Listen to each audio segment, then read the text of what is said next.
Hello dear students, welcome to physics with PS. और आज अपन शुरू कर रहे हैं क्लास 12 फिजिक्स का चैप्टर फर्स्ट, जिसको अपन बोलते हैं स्थिर वैद्युतिकी। तो आज शुरू करते हैं अपन स्थिर वैद्युतिकी।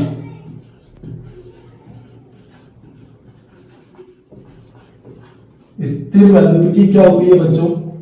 ये भौतिक विज्ञान की एक शाखा है जिसमें अपन स्थिर आवेशों का अध्ययन करते हैं, जिसमें केवल और केवल स्थिर आवेशों का अध्ययन करते हैं। फिजिक्स की वो ब्रांच क्या कहलाती है? स्थिर वैद्युतिकी। स्थिर वैद्युतिकी में सबसे जो मूलभूत राशि है अपनी, वो है आवेश। तो चैप्टर की शुरुआत करते हैं अपन आवेश, जो आज बहुत ही इंट्रोडक्टरी टॉपिक होगा। आवेश के बारे में जानेंगे, आवेश कैसे उत्पन्न हुआ था, आवेश के कौन कौन से गुण होते हैं। तो आवेश बच्चों किसी भी वस्तु का एक आंतरिक गुण होता है, एक आंतरिक गुण होता है, या इसको अपन बोल सकते हैं अभिलाक्षणिक गुण होता है। अभिलाक्षणिक गुण। उसके बाद अपन देखते हैं कि आवेश उत्पन्न कैसे होता है। तो जब अपन दो वस्तुओं के बीच, जब दो वस्तुओं के मध्य घर्षण करवाते हैं, घर्षण करवाने से क्या होगा बच्चों? मान लो मेरे पास दो वस्तुएं हैं ए और बी। जब दोनों को घर्षण करवाया तो घर्षण करवाने से क्या होगा? एक वस्तु से कुछ इलेक्ट्रॉन निकलेंगे और दूसरी वस्तु में प्रवेश करेंगे। तो जिस वस्तु से इलेक्ट्रॉन निकलते हैं उस वस्तु में इलेक्ट्रॉन की कमी के कारण, इलेक्ट्रॉन की कमी के कारण कौन सा आवेश आ जाएगा? धनावेश। और एक वस्तु में इलेक्ट्रॉन प्रवेश करते हैं तो उस वस्तु में इलेक्ट्रॉन की वृद्धि के कारण, वृद्धि के कारण ऋणावेश आ जाएगा। तो बच्चों अपन ने देखा कि जब दो वस्तुओं को आप आपस में घर्षण करवाते हो या आपस में रगड़ते हो, तो रगड़ने से क्या होगा? एक वस्तु से इलेक्ट्रॉन निकलते हैं और दूसरी वस्तु में प्रवेश करते हैं। तो जहां पर इलेक्ट्रॉन की कमी होती है उस वस्तु पर धनावेश आ जाएगा, और जिस वस्तु में इलेक्ट्रॉन की वृद्धि होगी उसके कारण ऋणावेश आ जाएगा। अब अपन बात करते हैं कि कौन सी वस्तु से इलेक्ट्रॉन निकलते हैं और कौन सी वस्तु में प्रवेश करते हैं। तो यहां पर एक बड़ी इंपॉर्टेंट चीज आती है अपनी, कार्यफलन। कार्यफलन क्या होता है बच्चों? इसको अपन आयोनाइजेशन एनर्जी भी बोल सकते हैं, आयनन ऊर्जा भी बोल सकते हैं। आयनन ऊर्जा क्या होती है? मान लो ये आपके पास परमाणु, और परमाणु का नाभिक, इलेक्ट्रॉन इस नाभिक के चारों ओर चक्कर लगाते हैं।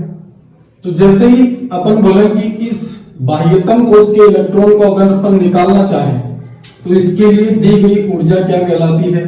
आयनन ऊर्जा। तो अब अपन बात करते हैं कार्यफलन क्या होता है। तो जिस वस्तु से अपने को इलेक्ट्रॉन निकालना है, कार्यफलन वो ऊर्जा होती है जिसको पाते ही इलेक्ट्रॉन किसी सतह से बाहर आ जाए, उसको अपन कार्यफलन बोलते हैं। तो जिस वस्तु का कार्यफलन कम होगा, यानी जहां से इलेक्ट्रॉन आसानी से निकल जाए, तो कार्यफलन कम होगा तो इलेक्ट्रॉन उस वस्तु से निकलेंगे। जिसका कार्यफलन ज्यादा होगा, जिसका कार्यफलन ज्यादा होगा, इलेक्ट्रॉन उसमें प्रवेश करेंगे। अब अपन बात करते हैं, कार्यफलन की बात हो गई। अपन ने बोला कि जिस वस्तु का कार्यफलन कम होगा इलेक्ट्रॉन वहां से निकलेंगे, जिसका कार्यफलन ज्यादा होगा उसमें इलेक्ट्रॉन प्रवेश करेंगे। तो आप वीडियो को पॉज करके इतना नोट करो, उसके बाद आगे देखते हैं।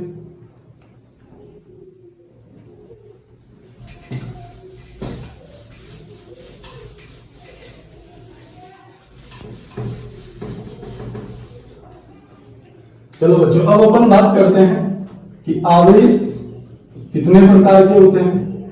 तो आवेश बच्चों दो प्रकार के होते हैं। आवेश के दो प्रकार होते हैं। पहला है अपने पास धनावेश, और दूसरा होता है बच्चों अपने पास ऋणावेश। अब धनावेश और ऋणावेश किसी वस्तु पर कब आते हैं? जब किसी वस्तु के पास इलेक्ट्रॉन की कमी होती है तो धनावेश, और किसी वस्तु के पास इलेक्ट्रॉन की अधिकता हो तो वहां पर कौन सा आवेश आ जाएगा, ऋणावेश। अब अपन बात करते हैं आवेशों के कुछ महत्वपूर्ण गुण होते हैं। पहला गुण अपन बात करें कि यदि अपन कोई समान आवेश लें तो बच्चों समान आवेश के मध्य हमेशा प्रतिकर्षण बल लगता है। यदि अपन बात करें एक धनावेश और दूसरा धनावेश या एक ऋणावेश और दूसरा भी ऋणावेश, तो इनके बीच बच्चों लगेगा प्रतिकर्षण बल। कौन सा बल लगेगा, प्रतिकर्षण बल। बात करें अपन किसकी, विपरीत आवेशों की, तो जो विपरीत आवेश होते हैं, जैसे एक अपन ने ले लिया धनावेश, एक ले लिया ऋणावेश, या फिर एक ऋणावेश दूसरा कैसा हो सकता है, धनावेश, तो विपरीत आवेशों के मध्य हमेशा कौन सा बल लगेगा, आकर्षण बल लगेगा। तो अपन ने देखा कि समान आवेश एक दूसरे को हमेशा प्रतिकर्षित करते हैं और विपरीत आवेश हमेशा एक दूसरे को आकर्षित करते हैं। फिर अपन आवेश के कुछ और भी गुण होते हैं, आवेश के दूसरों गुणों की बात करते हैं अपन। तो अगर अपन बात करें कि आवेश की द्रव्यमान के साथ में तुलना करें, आवेश की द्रव्यमान के साथ में तुलना करें, तो द्रव्यमान भी क्या होता है, किसी वस्तु का एक आंतरिक गुण होता है। जैसे अपन बात करें बच्चे बदमाशी करते हैं, उस बदमाशी को किसी ने नहीं देखा, वो बच्चों का क्या है, एक आंतरिक गुण है। ऐसे ही अपन बात करें आवेश और द्रव्यमान दोनों क्या होते हैं, वस्तु के एक अभिलाक्षणिक गुण होते हैं या आंतरिक गुण होते हैं। फिर अपन ने बोला कि आवेश एक अदिश राशि है, तो द्रव्यमान भी यहां पर कैसी राशि है, अदिश राशि है। बात करें अपन द्रव्यमान की, तो द्रव्यमान क्वांटीकृत नहीं होता, जबकि आवेश कैसा होता है बच्चों, क्वांटीकृत होता है। जबकि द्रव्यमान जो होता है वो क्वांटीकृत नहीं होगा।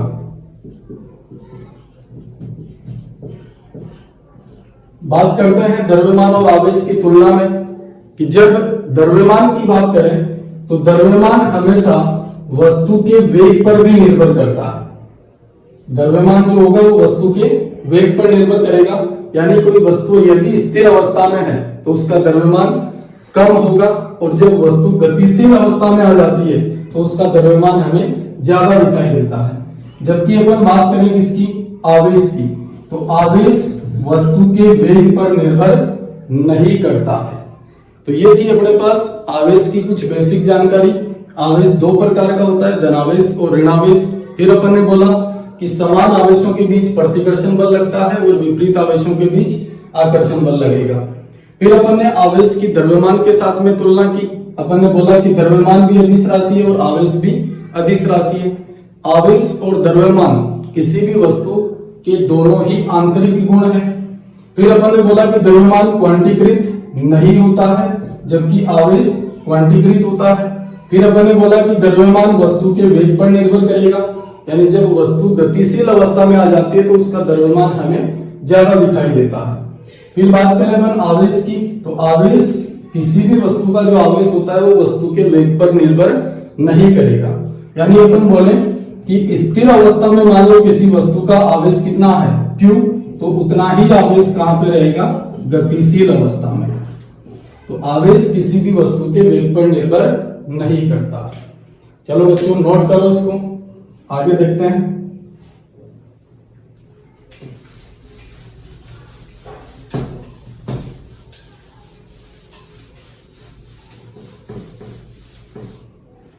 अब आवेश के अपन मात्रक की बात करते हैं। आवेश के मात्रक कौन कौन से होते हैं? तो सबसे पहले अपन बात करें कि आवेश का जो एसआई मात्रक है, आवेश का एसआई मात्रक, तो अपन ने विद्युत धारा का फॉर्मूला पढ़ रखा है, I equals to Q upon T, और Q इक्वल्स टू हो जाएगा बेटा I इंटू T। अगर अपन विद्युत धारा की बात करें तो इसका मात्रक होता है एम्पियर और टाइम का मात्रक क्या होता है, सेकंड। तो एसआई मात्रक एम्पियर या सेकंड, या आप इसको बोल दो कूलम। एसआई मात्रक एम्पियर इंटू सेकंड, या इसको अपन क्या बोलेंगे, कूलम बोलेंगे। फिर अपन बात करते हैं आवेश का सीजीएस मात्रक। सीजीएस मात्रक बच्चों होता है स्टेट कूलम। आवेश का सीजीएस पद्धति में जो मात्रक होता है वो कौन सा होता है? स्टेट कूलम, या इसको बच्चों अपन बोलते हैं फ्रैंकलिन। फ्रैंकलिन ये साइंटिस्ट का नाम है, और इसी ने अपन को सबसे पहले ये बताया था कि आवेश दो प्रकार के होते हैं, धनावेश और ऋणावेश की सबसे पहले जानकारी किसने दी थी? फ्रैंकलिन ने। फिर अपन बात करते हैं किसकी, कि यदि अपन आवेश के सबसे बड़े मात्रक की बात करें तो आवेश का सबसे बड़ा मात्रक कौन सा होता है बच्चों? इसको अपन बोलते हैं फैराडे। आवेश का सबसे बड़ा मात्रक होता है फैराडे। बात करें अपन आवेश का सबसे छोटा मात्रक, आवेश का सबसे छोटा मात्रक जिसको अपन बोलते हैं बच्चों स्टेट कूलम, या स्टेट कूलम को अपन ने नाम दिया था फ्रैंकलिन। तो ये आवेश का सबसे छोटा मात्रक हो गया। फिर अपन बात करते हैं कि फैराडे और कूलम के बीच क्या रिलेशन होता है, तो एक फैराडे इक्वल्स टू 96,500 कूलम। ये फैराडे और कूलम के बीच संबंध हो गया। फिर अपन आवेश के कुछ अन्य मात्रक हैं जो अपने कैलकुलेशन में काम आते हैं, न्यूमेरिकल्स के अंदर काम आते हैं, जिसमें पहला है अपना जैसे 1 मिली कूलम, तो इसको कूलम में कैसे चेंज करोगे? 10⁻³ कूलम हो जाएगा। बात करें अपन 1 माइक्रो कूलम, इसको कूलम में कैसे चेंज करोगे? 10⁻6 कूलम हो जाएगा। बात करें अपन किसकी? 1 नैनो कूलम, तो ये हो जाएगा 10⁻৯ कूलम। ये तीन अपने इंपोर्टेंट मात्रक हैं जो अपने को न्यूमेरिकल्स के अंदर काम में लेने हैं। कई बार क्या होता है कि न्यूमेरिकल्स के अंदर वैल्यू माइक्रो कूलम के अंदर दे देता है, कई बार नैनो कूलम के अंदर भी देगा। तो कैलकुलेशन में ऐसा ही मात्रक में अपने को चेंज करना होता है। कैलकुलेशन जब भी अपन करते हैं, न्यूमेरिकल की बात जब भी करते हैं, तो सारे मात्रक किसमें होने चाहिए? अपने एसआई में। और एसआई मात्रक आवेश का क्या होता है बच्चों? यहां से देखा था अपन ने एम्पियर इंटू सेकेंड, या जिसको अपन बोलते हैं कूलम। अब अपन बात करते हैं आवेश के मात्रकों की बात होगी। अब आवेश के कुछ और महत्वपूर्ण गुण हैं, उन गुणों की बात करते हैं।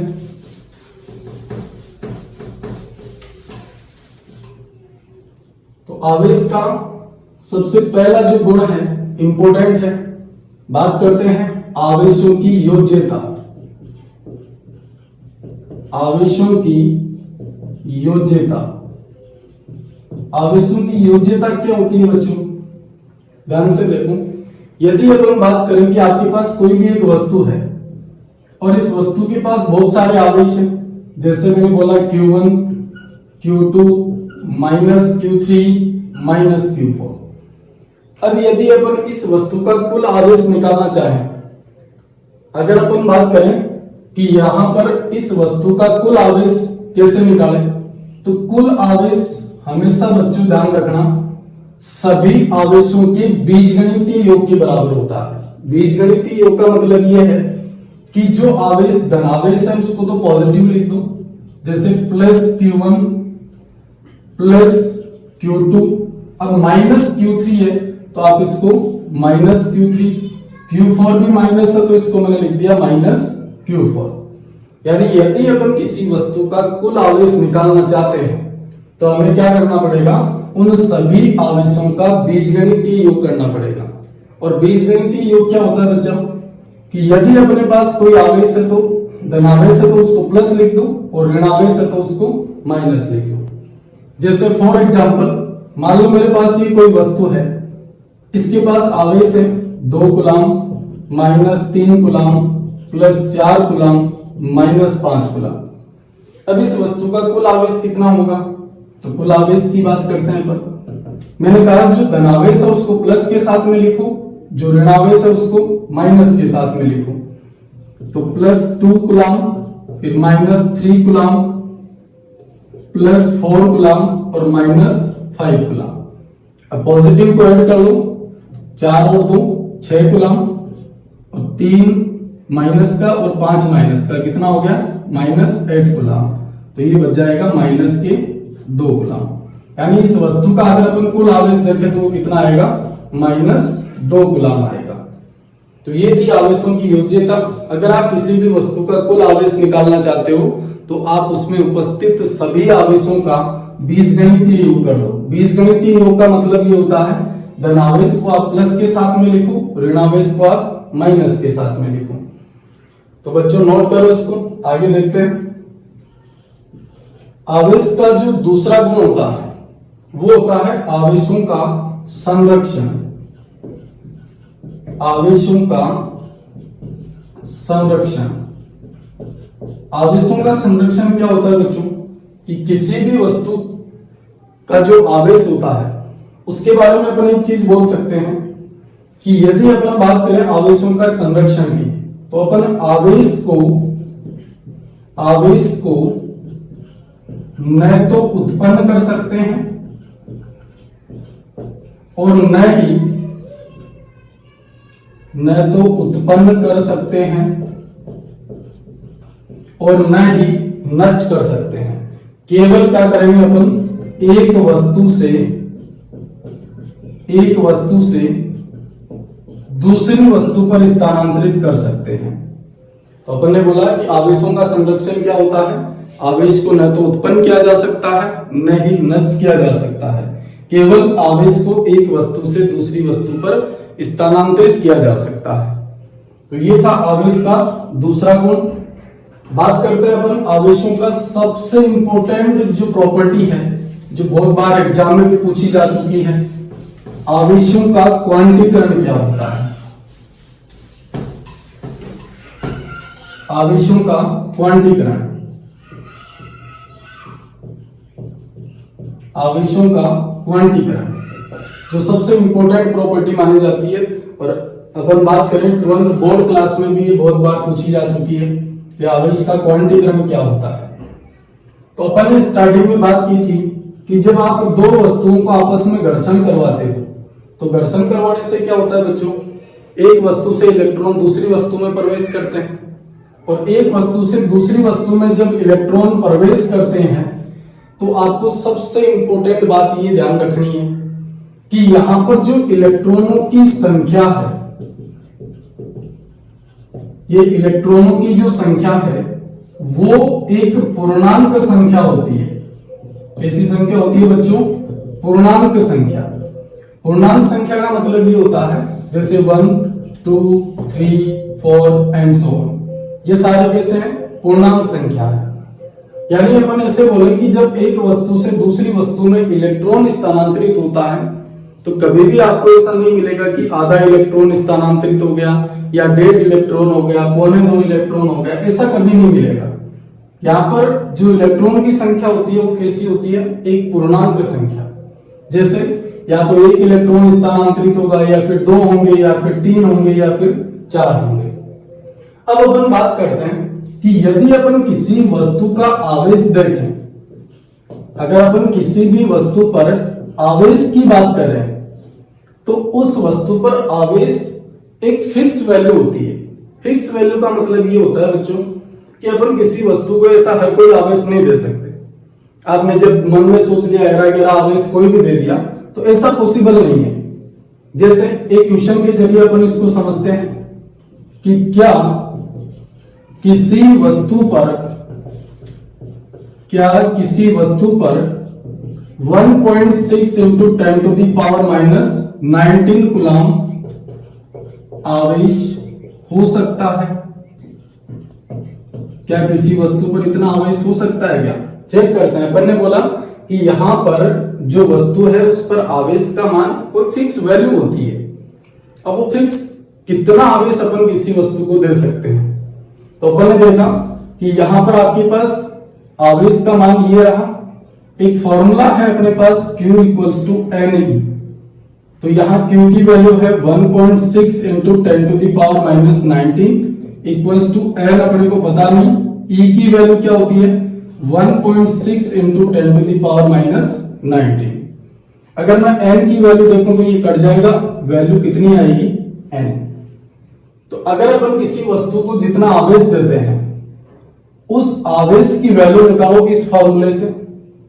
Q की वैल्यू आपको ये दे रखी, E क्या है यहाँ पर इलेक्ट्रॉन का आवेश है, और इलेक्ट्रॉन पर आवेश का मान कितना होता है बच्चों 1.6 into 10 to the power minus 19।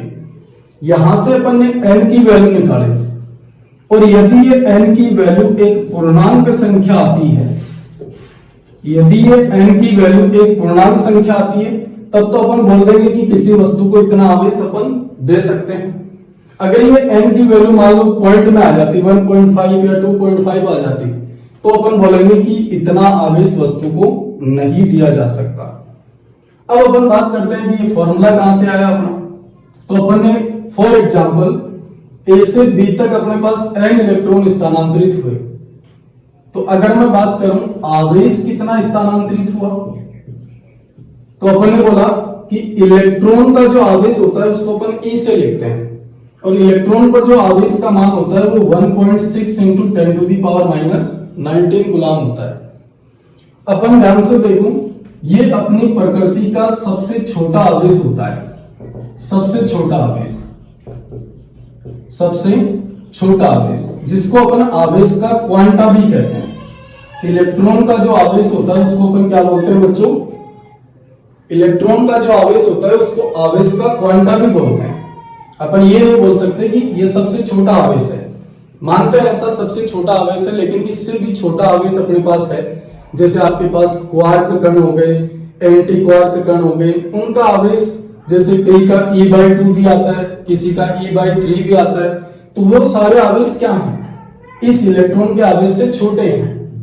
लेकिन यदि अपन बात करें कि कोई भी आवेश यदि आपको स्वतंत्र रूप से देखना है, कोई भी आवेश स्वतंत्र रूप से देखना है, तो वो केवल इलेक्ट्रॉन का आवेश है। जैसे अपन क्वार्क और एंटी क्वार्क वगैरह कणों की बात करें तो उनका आवेश अपने को स्वतंत्र रूप से नहीं मिलेगा, जबकि इलेक्ट्रॉन का आवेश अपन स्वतंत्र मानते हैं, इसलिए अपन इनकी बात नहीं करेंगे, केवल अपन बात करते हैं आवेश के इलेक्ट्रॉन की। अगर बात करें इलेक्ट्रॉन की तो इलेक्ट्रॉन का आवेश ये हो गया। फिर अपन ने बोला इलेक्ट्रॉन का जो आवेश होता है उसको आवेश का क्वांटा भी कहते हैं। तो मैंने कहा कि यहां से यदि n इलेक्ट्रॉन स्थानांतरित हुए, ए से बी के अंदर कितने इलेक्ट्रॉन गए, n इलेक्ट्रॉन, तो मुझे कुल आवेश कैसे मिलेगा बच्चों, यदि मैं इलेक्ट्रॉन की संख्या को E से गुणा कर दूं। E क्या है यहाँ पर, एक इलेक्ट्रॉन का आवेश, तो एक इलेक्ट्रॉन का आवेश ये रहा, आपके पास n इलेक्ट्रॉन स्थानांतरित हुए तो एक इलेक्ट्रॉन के आवेश को आप क्या कर दो, m से गुणा कर दो, तो ये आपके पास कुल आवेश आ जाएगा।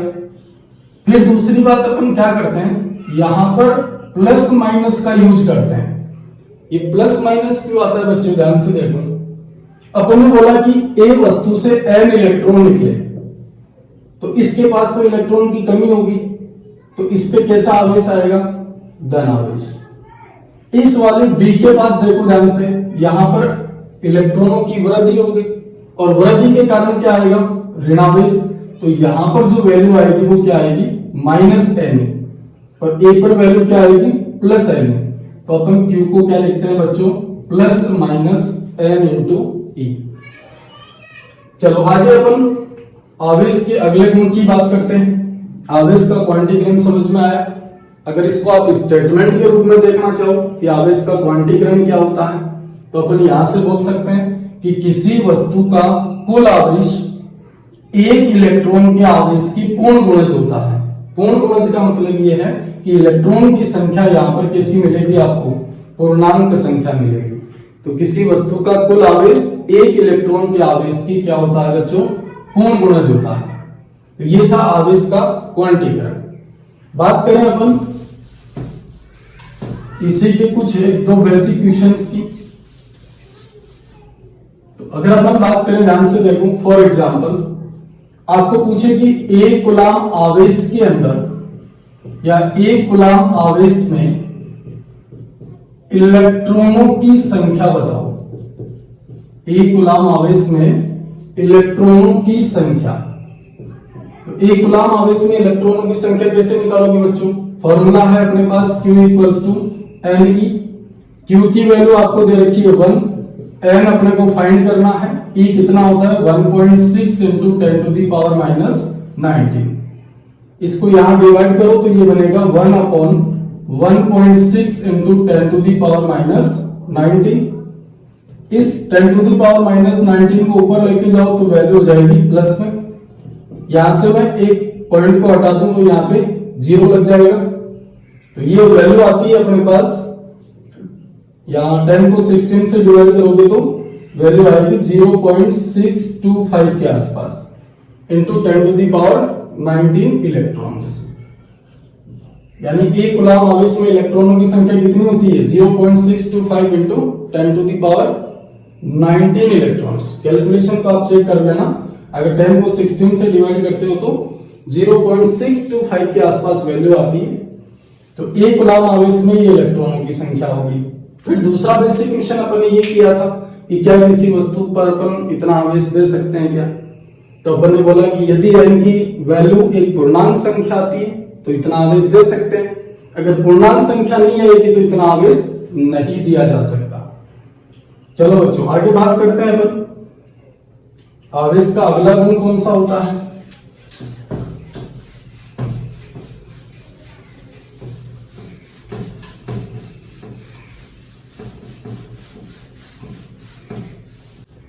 चलो बच्चों आवेश का अगला गुण है अपना आवेशों की निश्चलता। आवेशों की निश्चलता। आवेशों की निश्चलता क्या होती है बच्चों कि किसी भी वस्तु का कुल आवेश कि कभी भी उस वस्तु के वेग पर निर्भर नहीं करता है। जैसे अपन पहले बात कर चुके हैं कि यदि कोई वस्तु स्थिर अवस्था में है तो उसका आवेश Q, तो अगर वो गतिशील अवस्था में आएगी तो भी उसका आवेश कितना रहेगा Q। यानी किसी भी वस्तु का कुल आवेश उसके वेग पर निर्भर नहीं करता है। अब अपन बात करते हैं, स्टार्टिंग में अपन ने पढ़ा था कि किसी वस्तु को अगर आवेशित करना है तो आप क्या करोगे, उस वस्तु को किसी दूसरी वस्तु से घर्षण करो। तो क्या अपने पास किसी वस्तु को आवेशित करने का एक ही तरीका है? तो देखते हैं बच्चों इसका अगला मेथड। पहला अपन बात कर घर्षण की बात कर ली थी अपन ने कि जब दो वस्तुओं के बीच आप घर्षण करवाते हो तो दोनों वस्तुएं आवेशित हो जाती हैं, यानी जिसमें से इलेक्ट्रॉन निकलते हैं वो धनावेश और जिसमें प्रवेश करेंगे वो ऋणावेश। दूसरी बात करते हैं अपन चालन या स्पर्श द्वारा आवेशन। चालन या स्पर्श द्वारा आवेशन। तो इसमें होता क्या है बच्चों, अपन एक अनावेशित वस्तु लेते हैं। अब अनावेशित वस्तु कैसी होगी, चालक होगी। मान लो ये मेरे पास कोई एक अनावेशित वस्तु है और इस अनावेशित वस्तु को अपन क्या करते हैं, किसी आवेशित वस्तु के संपर्क में लाते हैं। जैसे मान लो ये तो है मेरे पास अनावेशित वस्तु और दूसरी वाली है मेरे पास आवेशित वस्तु। अपन ने बोला कि इस पे जो आवेशित वस्तु है वो कैसी है, ऋणावेशित है, और ये आपके पास अनावेशित वस्तु है। अनावेशित वस्तु का मतलब क्या होता है बच्चों, इसके पास कोई आवेश नहीं है, ऐसा नहीं बोलेंगे कभी भी। अगर अपन बात करें कोई भी वस्तु अनावेशित है, इसका मतलब क्या होता है, ध्यान से देखो। अगर अपन बात करें कि यदि किसी वस्तु के पास प्रोटॉनों की संख्या इलेक्ट्रॉन की संख्या से ज्यादा हो तो वो वस्तु कहलाती है बच्चों धनावेशित। कैसी कहलाती है, धनावेशित। अगर अपन बात करें कि किसी वस्तु के पास यदि इलेक्ट्रॉनों की संख्या प्रोटॉनों की संख्या से ज्यादा हो तो वो वस्तु बच्चों कहलाती है ऋणावेशित। लेकिन जब अपन बात करें कि यदि किसी वस्तु के पास इलेक्ट्रॉनों की संख्या बराबर हो किसके, प्रोटॉनों की संख्या के, तो ये वाली वस्तु क्या कहलाती है, उदासीन कहलाती है। अब अपन बात करते हैं प्रोटॉन धनावेशित होते हैं जबकि इलेक्ट्रॉन ऋणावेशित होता है। तो अनावेशित वस्तु के बारे में अपन ये भी बोल सकते हैं कि इसके पास जितना धनावेश है उतना ही ऋणावेश है। यानी किसी वस्तु पर जितना धनावेश है उतना अगर ऋणावेश है तो वो वस्तु कैसी होती है, अनावेशित, या इसको अपन बोलते हैं उदासीन। दोनों एक ही बात है। ये कैसी होती है, उदासीन। अब इस वस्तु को अपने को आवेशित करना है तो अपन ने क्या किया, इस अनावेशित वस्तु को एक आवेशित वस्तु के संपर्क में लेके आए। संपर्क में लाने से क्या होगा बच्चों, यहां पर देखो इलेक्ट्रॉन बहुत ज्यादा है जबकि इधर इलेक्ट्रॉन नहीं है, यानी इधर इलेक्ट्रॉनों का अगर अपन बात करें कि यहां पर घनत्व ज्यादा है तो यहां पर जो इलेक्ट्रॉन है वो कहां पे चलेंगे, अनावेशित वस्तु की ओर। अब ध्यान से देखो बच्चों कि यदि इन दोनों वस्तुओं का पदार्थ सेम है, यानी दोनों समान पदार्थ के बने हैं, दोनों का आकार समान है, दोनों वस्तुओं का आकार समान है, दोनों एक ही वस्तु से मिलकर बनी है। जैसे अपन मान लें कि ये एल्यूमिनियम की है तो ये भी एल्यूमिनियम की, ये कॉपर की है तो ये भी कॉपर की। अगर दोनों वस्तुएं समान पदार्थ की हैं और दोनों का आकार समान है तो यहां पर आवेश कब तक स्थानांतरित होगा, तो ध्यान से देखो, ये दोनों वस्तुओं को अपन ने संपर्क में लाए, यहां पर ऋणावेश था जो ज्यादा मात्रा में है और इधर अपने पास कोई आवेश नहीं है, तो यह आवेश क्या होगा, इस वस्तु से इस वस्तु पर स्थानांतरित होना शुरू हो जाएगा। फिर अपन ने बोला कि यदि दोनों वस्तुएं समान पदार्थ की और समान आकार की हैं तो यहां पर मान लो इसका कुल आवेश पहले कितना था, Q, तो अब ये आवेश तब तक स्थानांतरित होगा जब तक कि दोनों पर आवेश का मान बराबर बराबर नहीं बढ़ जाता, यानी इसका आधा आवेश इस पे आ जाएगा और आधा इस पे बच जाएगा। तो ये दोनों वस्तुएं अपने को कैसी मिली, ऋणावेशित। या अपन ऐसे बोलेंगे आवेशित वस्तु को आप हटा दो तो अपने पास ये वस्तु कैसी बचेगी, ऋणावेशित। ऐसे ही अपन बात करें कि यदि आप इस आवेशित वस्तु आपके पास कैसी हो, धनावेशित हो, यानी धनावेशित वस्तु को जब आप इसके पास लाओगे तो अपने को वस्तु कैसी मिल जाएगी, धनावेशित मिल जाएगी। तो ये था अपने पास चालन या स्पर्श द्वारा आवेशन, जिसमें क्या करते हैं अपन, एक अनावेशित वस्तु को आवेशित वस्तु के संपर्क में लाते हैं और संपर्क में लाने से क्या होगा, यहां से आवेश अनावेशित वस्तु पर स्थानांतरित होगा जिसके कारण वस्तु आवेशित हो जाती है। बात करते हैं आवेशन की अगली विधि कौन सी है अपनी,